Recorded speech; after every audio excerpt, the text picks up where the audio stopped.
বিয়ে করতে রাজি থাকলে বলেন কবুল। এই বিয়ে হবে না।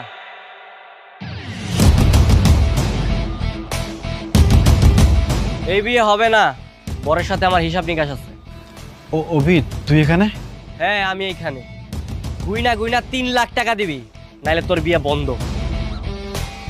দেখ বন্ধু, এখানে অনেক মানুষজন আছে, কোনো সিনক্রেট করিস না।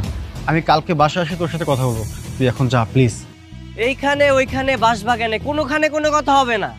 তোর কাছে আমি টাকা পাই, টাকা দিবি, তারপরে কবুল বলবি। ভাইয়া কি হচ্ছে আমি তো কিছুই বুঝতে পারছি না। আমি তো নিজেই কিছু বুঝতে পারতেছি না। আচ্ছা তুই চুপ করে বয়, আমি দেখতেছি। এই কাজী সাহেব, ওর কাছে আমি 3 লাখ টাকা পাই, আর ও যদি আজকে আমার টাকা না দেয়, এই বিয়ে আমি কোনোভাবে হইতে দিব না। এই জিতেছি, টাকা দিয়া বউ নিয়ে আইসা তারপরে কবুল বলবি, বুঝছস? এই আসো। কি আছে? আমি কোথায় যাব? আমি কোথাও যাব না। এই একদম চুপ, চলো। হাত ধরে এই কি চুপ?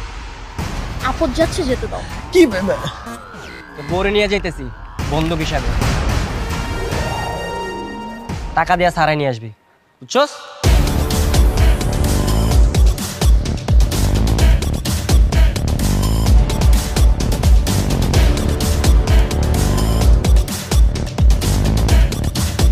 অভি, এটা কে? বউ। বউ? তুই বিয়ে করে ফেলছিস? আমরা তোর মা বাবা, তুই আমাদেরকে না জানিয়ে বিয়ে করে ফেললি? আরে আমার বউ না, আরেকজনের বউ।